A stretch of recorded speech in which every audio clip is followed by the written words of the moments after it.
अस्सलाम वालेकुम स्टूडेंट्स। आज हमारा चैप्टर जो है चैप्टर नंबर 9 को हम कंटिन्यू करेंगे। चूँकि हम पढ़ रहे थे elements of C. Elements of C language में कल हमने देखा कि हमारे पास आइडेंटिफायर्स कौन से होते हैं। आइडेंटिफायर्स को हमने कहा था बेसिकली ये नेम्स होते हैं ऑब्जेक्ट्स के, उन वेरिएबल्स के, उन फंक्शंस के, उन कांस्टेंट्स के जिनको हम कंप्यूटर में प्रोग्राम में डेटा स्टोर करने के लिए यूज़ करते हैं। जैसे स्टूडेंट्स को कॉलेजेस में रोल नंबर दिए जाते हैं जो कि उनकी आइडेंटिटी होते हैं। इसी तरह कंप्यूटर में जब हमने कोई डेटा इनपुट लेना होता है, आउटपुट देना होता है या सेव करना होता है, तो उनके लिए हम उनके आइडेंटिफायर्स बनाते हैं जिसके थ्रू हम उनको एक्सेस कर सकें। और दो तरह के हमने आइडेंटिफायर्स पढ़े थे। एक हमारे पास स्टैंडर्ड आइडेंटिफायर्स थे जो कि लैंग्वेज के अंदर पहले से मौजूद होते हैं, हमें इनको डिफ़ाइन नहीं करना पड़ता, इनका स्पेशल मीनिंग और स्पेशल वर्किंग इनकी पहले से डिफ़ाइन होती है, हम सिर्फ इनको बाय नेम यूज़ करते हैं। और सेकंड टाइप ऑफ आइडेंटिफायर्स वो थे जो यूज़र बनाता है और हम उन्हें कहते हैं यूज़र डिफ़ाइंड आइडेंटिफायर्स। यूज़र डिफ़ाइंड इसलिए कि इनकी डेफिनेशन, इन्होंने कैसे काम करना है, इसमें किस तरह का डेटा स्टोर होना है, ये यूज़र डिफ़ाइन करता है। यूज़र बताता है, यूज़र से मीन यहाँ पे हमारे पास है प्रोग्रामर, जो प्रोग्राम लिख रहा है वो इन आइडेंटिफायर्स को, इन नेम्स को डिज़ाइन करता है अपने प्रोग्राम में अकॉर्डिंग टू नीड। जब हमें रिक्वायर्ड हों, जितने हमें रिक्वायर्ड हों, वो हम इसमें बना लेते हैं। और ये बेसिकली ज़्यादातर वेरिएबल नेम होते हैं, फंक्शन नेम्स होते हैं, या हमारे पास ये कॉन्स्टेंट्स जो वैल्यूज़ अगर हमने सेव करनी हो और हम उन्हें बाय नेम सेव करें। जैसे कॉन्स्टेंट्स में हमारे पास एक वैल्यू होती है पाई की, विच इज़ 3.14। तो हम इसको अगर एक नाम के साथ स्टोर कर देंगे कि ये पाई है और ये इक्वल है 3.14 के साथ, तो ये पाई जो है ये बेसिकली यूज़र डिफाइंड आइडेंटिफायर होगा जो बताएगा कि पी आई की वैल्यू या पी आई जो है वो 3.14 को रिप्रेजेंट कर रहा है। इस तरह हम बहुत सारी वैल्यूज़ के नाम, बहुत सारे वेरिएबल्स के नाम रख देते हैं और हम कहते हैं कि ये यूज़र डिफाइंड आइडेंटिफायर्स हैं। यूज़र डिफाइंड आइडेंटिफायर्स के बाद हमने पढ़ा था कि हमारी लैंग्वेज में जो सॉफ्टवेयर होता है उसमें कुछ कीवर्ड्स होते हैं।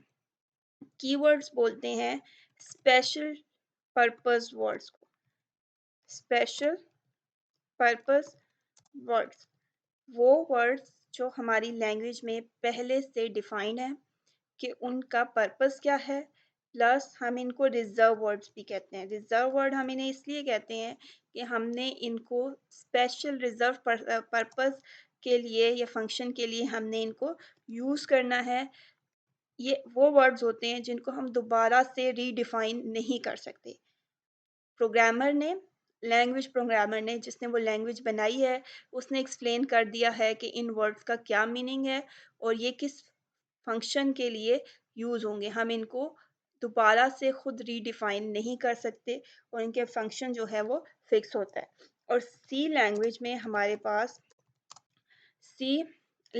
हमारे पास टोटल 32 कीवर्ड्स होते हैं, इसलिए इसको शॉर्ट लैंग्वेज भी कहा जाता है कि ये इजी टू लर्न है क्योंकि इसमें बहुत थोड़े से कीवर्ड्स हैं, उन्हीं को यूज़ करते हुए डिफरेंट सीक्वेंस में डिफरेंट पर्पस के लिए यूज़ करते हुए हम अपना प्रोग्राम लिख सकते हैं, जितना भी लेंथी प्रोग्राम हो। सो कीवर्ड्स आर रिजर्व वर्ड्स और स्पेशल पर्पस वर्ड्स। और हमारे पास सी लैंग्वेज में 32 हैं, जिसमें कुछ आप लोग प्रोग्राम लिखते हुए आप लोगों को बहुत से आएंगे। इफ़ का वर्ड यूज़ होता है, एल्स का वर्ड यूज़ होता है, प्रिंट एफ का वर्ड यूज़ होता है। इसके अलावा आपने लास्ट लेक्चर में स्ट्रक्चर ऑफ प्रोग्राम में मेन का वर्ड यूज़ किया था, इंक्लूड हमने लिखा था प्री प्रोसेसर डायरेक्टिव को ऐड करवाने के लिए।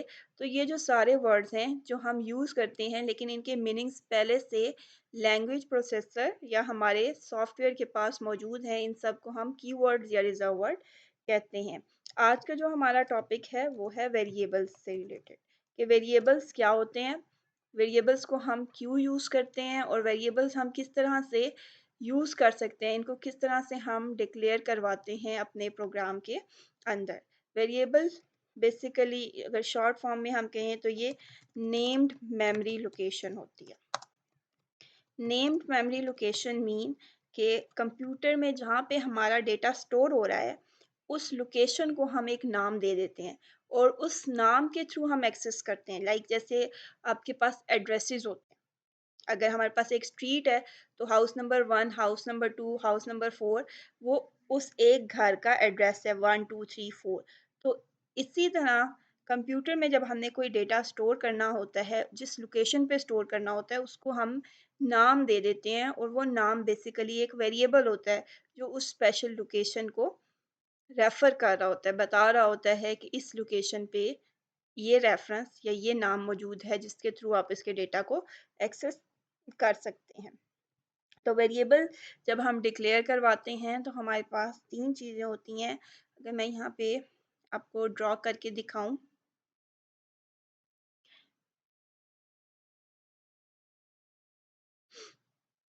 कि शेप्स हम ड्रॉ कर लेते हैं उनकी हेल्प से कि फॉर एग्जांपल ये मेरे पास रैम है।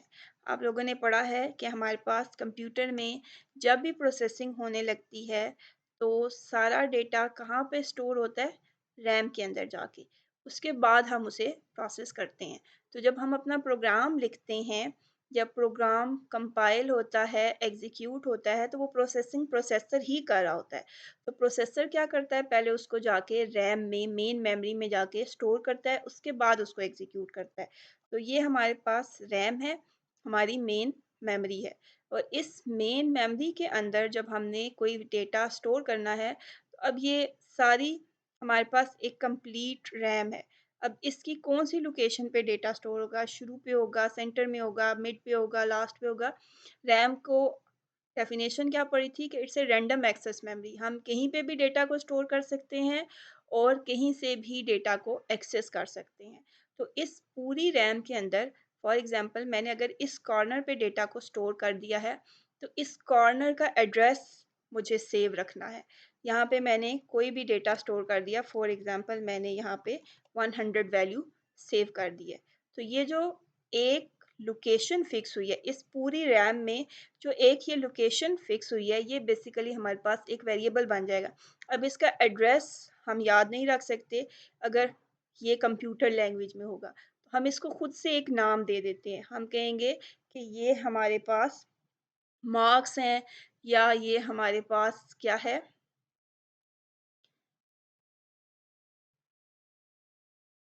कोई भी नाम जो हम इसको देंगे कि ये हमारे पास मार्क्स का वेरिएबल है जिसमें हमारे पास 100 मार्क्स स्टोर हो गए हैं।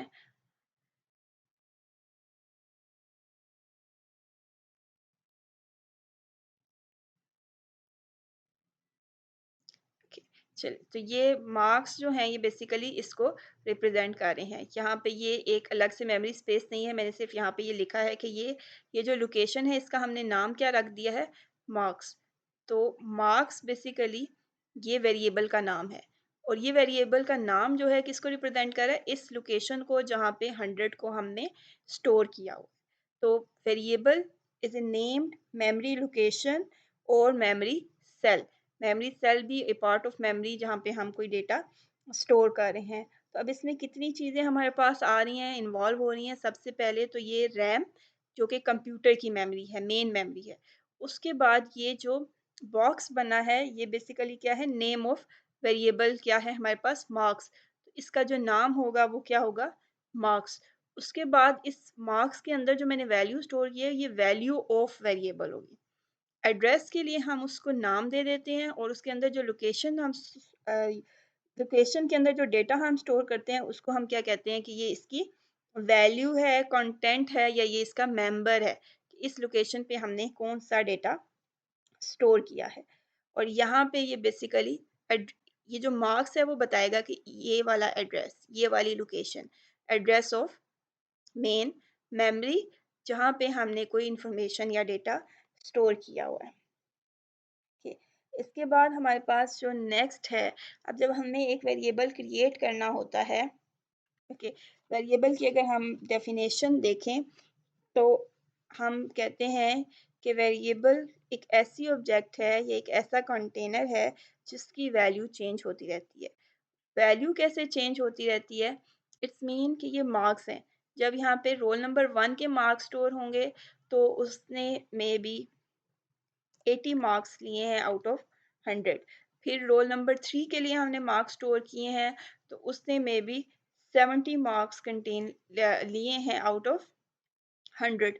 तो वेरिएबल हमारे पास एक ऐसी नेम्ड मेमोरी लोकेशन है जिसकी वैल्यू जो है वो चेंज हो सकती है प्रोसेसिंग के बाद भी और डेटा को स्टोर करते हुए भी।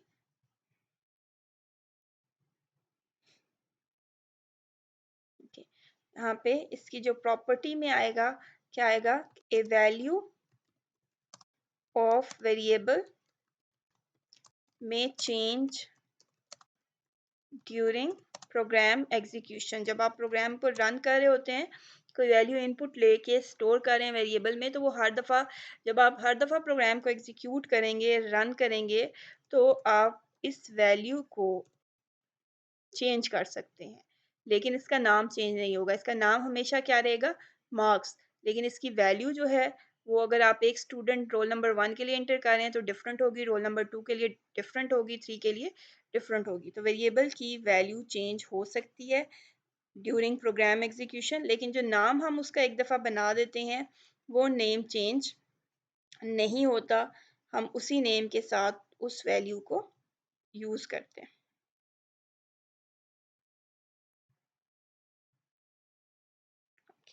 इसके बाद है हमारे पास वेरिएबल। अब हमने बनाना है, हमने कहा कि वेरिएबल नेम्ड मेमोरी लोकेशन है, तो इसको बनाया कैसे जाता है? जब हम प्रोग्राम लिखते हैं, प्रोग्राम में आपने 3 चीज़ें पढ़ी हैं। सबसे पहले प्री प्रोसेसर डायरेक्टिव, और उसके बाद पढ़ा है मेन का फंक्शन, और मेन के फंक्शन के अंदर हमने सी स्टेटमेंट्स लिखनी होती हैं जो बॉडी ऑफ प्रोग्राम होती है, जो बताती है कि इस प्रोग्राम ने काम कैसे करना है।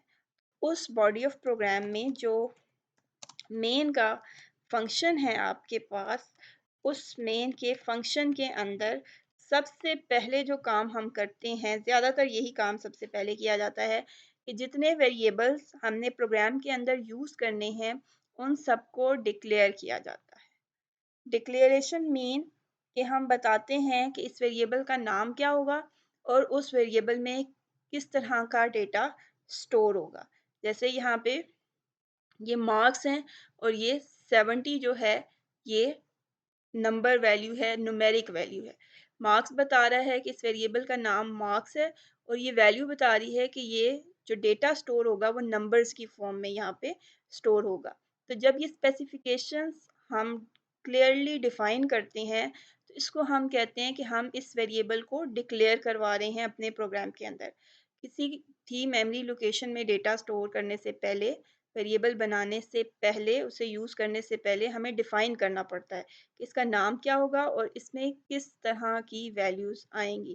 जैसे अगर मैं इसको एज ए एग्जांपल आपको करके दिखाऊं, तो ये हमारे पास 70 न्यूमेरिक वैल्यू है, और नंबर्स के लिए हम एक डेटा टाइप यूज़ करते हैं। डेटा टाइप्स आपने एमएस एक्सेस में पढ़ी थी, इंटीजर, न्यूमेरिक। तो न्यूमेरिक के लिए यहाँ पे INT का वर्ड, इंट का वर्ड यूज़ होता है।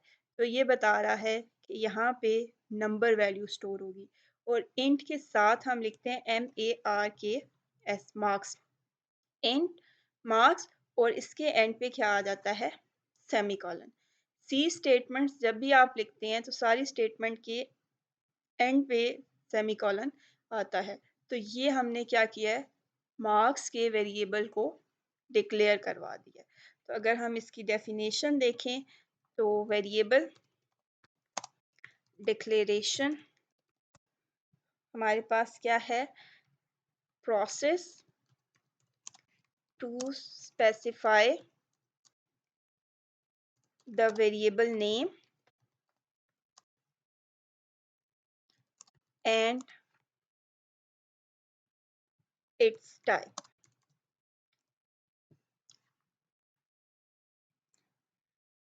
ओके, डिक्लेरेशन में क्या दो काम होते हैं, उसकी टाइप बताई जाती है और उसका नेम बताया जाता है। जैसे ये मार्क्स, अब नाम हम अपनी मर्जी से कोई भी रख सकते हैं। जब भी आप वेरिएबल बनाते हैं तो उसको कोई भी नेम दिया जा सकता है, लेकिन मोस्टली ये होता है कि जिस पर्पस के लिए या जिस टाइप का डेटा हम यूज़ कर रहे होते हैं वैसा ही नाम रखते हैं।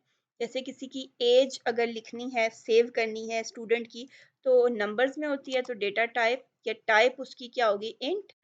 इंट स्टैंड्स फॉर इंटीजर, और आगे हम वेरिएबल का नाम रख देंगे एज। अगर कोई इसका नाम एज के बजाय सिंपल ए रखना चाहे तो ये भी ठीक है। अगर कोई इसका नाम इंट एज रख देता है तो ये भी ठीक है। अगर हम इसका नाम इंट यहाँ पे कोई भी रैंडम वेरिएबल सी दे देते हैं जिसमें एज स्टोर होनी है, तो ये तीनों ठीक है।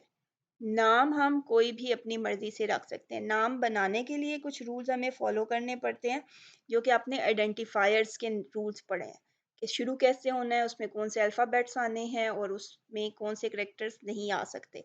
उन रूल्स को फॉलो करना है, अदरवाइज हम कोई भी नाम अपनी मर्जी का रख सकते हैं। लेकिन कोशिश यही होती है कि ऐसा नाम हो जिसको देख के पता चल जाए कि इसमें कैसा डेटा स्टोर हो रहा है। लाइक ए और सी जो हैं वो ज़्यादा एक्सप्लेन नहीं कर रहे कि इनमें क्या वैल्यू स्टोर होगी, लेकिन एज से हमें पता चल रहा है कि इसके अंदर एज की वैल्यू स्टोर होगी, और एज क्योंकि नंबर है तो इसलिए उसके हमने इंट लिखा है। इसी तरह ये जो एग्जांपल हमने लिखी इंट मार्क्स, तो ये बता रहा है कि इसके अंदर मार्क्स स्टोर होंगे। तो नाम ऐसा होना चाहिए जिससे देख के आइडिया हो जाए कि इसमें कौन सी इंफॉर्मेशन या डेटा स्टोर हो रहा है। कि अगर आपकी बुक से मैं इसको एक्सप्लेन करूं तो okay, the process of specifying the variable name and its type is called variable declaration. इसको हमने पढ़ लिया है, एक्सप्लेन कर दिया मैंने आपको। A program can have as many variables as needed. C is strongly typed language. It means that all variables must be declared before they are used in the program. Okay, ये बात भी हमने कर ली है कि जब भी आपने वेरिएबल को यूज़ करना है, कोई डेटा स्टोर करना है, मैंने यहाँ पे ये पहले लिख दिया था कि ये मार्क्स हैं और 70 हैं। अगर मैंने इन्हें प्रोग्राम के अंदर यूज़ करना है तो इसको डिक्लेयर करना। डिक्लेयर का मतलब ये है कि इसको कोई नाम देना, इस 70 नंबर को कोई नाम देना और इसकी टाइप बताना ज़रूरी है। और स्ट्रॉन्गली टाइप्ड लैंग्वेज है सी लैंग्वेज।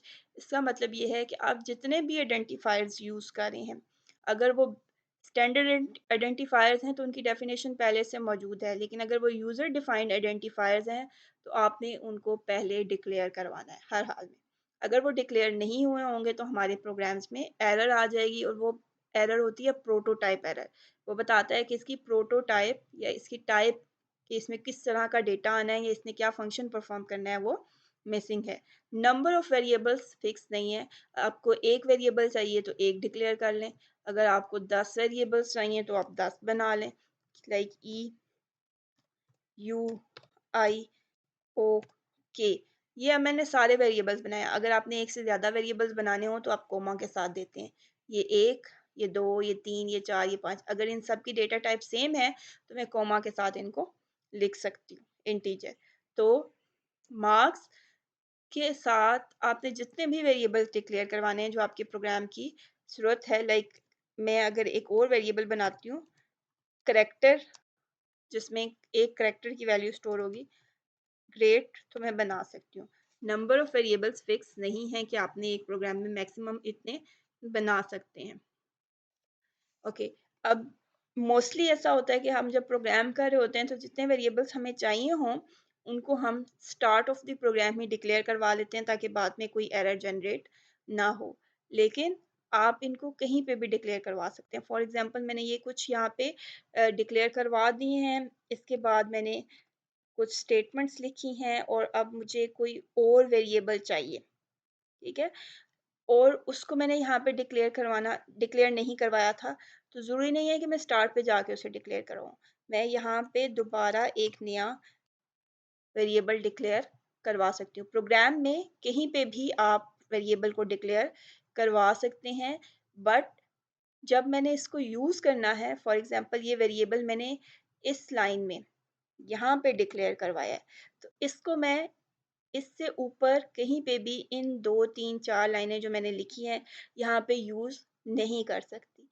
वेरिएबल को यूज़ करने से पहले डिक्लेयर करवाना ज़रूरी होता है, क्योंकि ये प्रोसीजरल लैंग्वेज है चैप्टर नंबर 8। अगर आपने गौर से पढ़ा है तो उसमें आपने पढ़ा है कि वो स्टेप बाय स्टेप फॉलो करता है।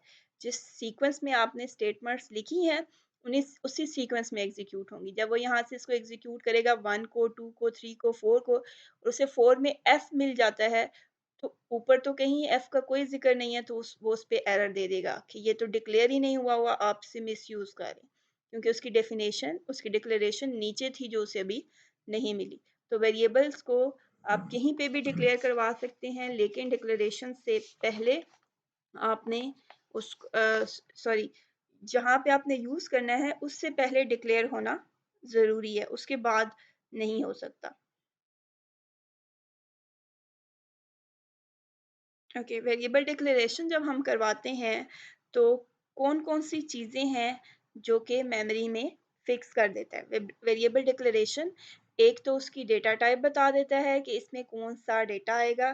सेकंड, उसका नाम बता देता है कि इसका नाम या एड्रेस क्या होगा। और थर्ड, वो बताता है कि ये साइज इसका कितना होगा, मेमोरी में कितनी बाइट्स ये लेगा, या साइज ऑफ डेटा और साइज ऑफ मेमोरी, कितनी मेमोरी फिक्स होगी हमारे इस सी वेरिएबल के लिए। और ये जो साइज ऑफ डेटा या मेमोरी है ये डिपेंड कर रही होती है डेटा टाइप पे। हम डिफरेंट डेटा टाइप्स यूज करेंगे और हर डेटा टाइप के लिए different size of memory use होता है। जैसे हम इंट यूज कर रहे हैं तो इंट में वो 2 बाइट्स और 4 बाइट्स ले रहा होता है, या तो वो 2 बाइट्स स्टोर कर रहा होता है या 4 बाइट्स स्टोर कर रहा होता है। होप के बाइट्स को एक्सप्लेन करना ज़रूरी नहीं है, आपको पता होगा बाइट्स क्या होती हैं। ओके, इसके बाद हमारे पास इसका सेंटेक्स है। अब साथ साथ आप देखते जाएंगे हर चीज़ का सेंटेक्स, क्योंकि प्रोग्राम में जब आपने लिखना है तो रूल्स को फॉलो करना है, और रूल्स क्या है? सेंटेक्स। तो जब आपने कोई प्रोग्राम लिखना है और उसमें वेरिएबल डिक्लेयर करवाना है तो उसका एक स्पेसिफिक सेंटेक्स है आपके पास जो आपने हर सूरत फॉलो करना है। और वो आपके पास सेंटेक्स क्या है कि आप सबसे पहले लिखते हैं डेटा टाइप। डेटा टाइप क्या होगी? इंट, फ्लोट, करेक्टर, ये भी हम आगे डिटेल में पढ़ेंगे, जो बताएगी कि इसमें किस तरह का डेटा आना है। उसके बाद name of variable. Name of variable आपके पास कुछ भी हो सकता है अकॉर्डिंग टू आवर नीड। जिस पर्पस के लिए हम वेरिएबल बना रहे हैं उस पर्पस के लिए देते हैं। यहाँ पे ये डेटा टाइप, स्पेस और नेम ऑफ वेरिएबल, और उसके बाद हमारे पास आ जाता है सेमीकोलन। ये 3 चीज़ें जब आप लिख देंगे तो आपका वेरिएबल डिक्लेयर हो जाएगा। और ये उस केस में है जब हम एक वेरिएबल डिक्लेयर करवा रहे हैं, जैसे ये इंट, स्पेस ए और सेमीकोलन, ये एक वेरिएबल डिक्लेयर हो गया है। अगर आपने एक से ज़्यादा वेरिएबल डिक्लेयर करवाने हैं तो आप क्या करते हैं? इनके दरमियान में कोमा ऐड कर देते हैं। फॉर एग्जाम्पल, यहाँ पे मैंने लिखा इंट ए, ओके, स्पेस ज़रूरी है, इंट ए, इंट बी, इंट सी, जितने भी आप चाहें करवा सकते हैं। अब इन सब की डेटा टाइप सेम थी तो ये मेथड भी, ओके, सेमीकोलन सबके एंड पे आना है, ये मेथड भी ठीक है। और अगर आप अपने प्रोग्राम को शॉर्ट लिखना चाहें तो हम कोमा के साथ भी सारे वेरिएबल्स दे सकते हैं, ए कोमा बी कोमा सी। अब इसने 3 वेरिएबल्स बनाए हैं, ए, बी और सी, और उन तीनों की डेटा टाइप क्या डिक्लेयर कर दी है? इंटीजर। अगर मैं आपको यहाँ पे इस मेमोरी वाली एग्जाम्पल में पुट करके दिखाऊं तो ये एक वेरिएबल बन गया है ए। इसी तरह वो यहाँ पे 3 वेरिएबल्स बना देगा जो कि हमने, और अब क्योंकि ये रेंडमली बनेंगे तो ये कहीं पे भी बन सकते हैं। मैं यहाँ पे इसके अंदर ही नाम लिख देती हूँ कि ये ए वेरिएबल डिक्लेयर हो गया है, ये हमारे पास बी वेरिएबल डिक्लेयर हो गया है, और इसी तरह मेमोरी में वो 3 लोकेशंस, 3 नेम्ड लोकेशंस जो है वो ड्रॉ कर देगा, जिसमें वैल्यू जो है वो स्टोर हो जाएगी। जब हम वो एक स्टेटमेंट लिखेंगे इंट ए, बी और सी, तो इट्स मीन कि उसने मेमोरी में जाके 3 लोकेशंस फिक्स कर दी हैं जिनका नाम ए, बी और सी है और इसमें नंबर वैल्यू स्टोर हो सकती है। ए, बी और सी में कोई भी न्यूमेरिक वैल्यू जो 2 या 4 बाइट ले रही है वो स्टोर हो जाएगी। ओके, तो यहाँ तक हमारा वेरिएबल डिक्लेरेशन कंप्लीट हो गया है। ओके, कल हम फर्दर इसको कंटिन्यू करेंगे। वेरिएबल डिक्लेरेशन के बाद आगे भी कुछ और टर्म्स हमने पढ़नी है, वो इंशाल्लाह हम नेक्स्ट लेक्चर में करेंगे। आप इसको अच्छे से इस क्वेश्चन को लाइन बाय लाइन अपनी बुक से पढ़ें। अगर कोई क्वेश्चन है तो आप मुझसे पूछ लें at the end of lecture. अल्लाह हाफिज़।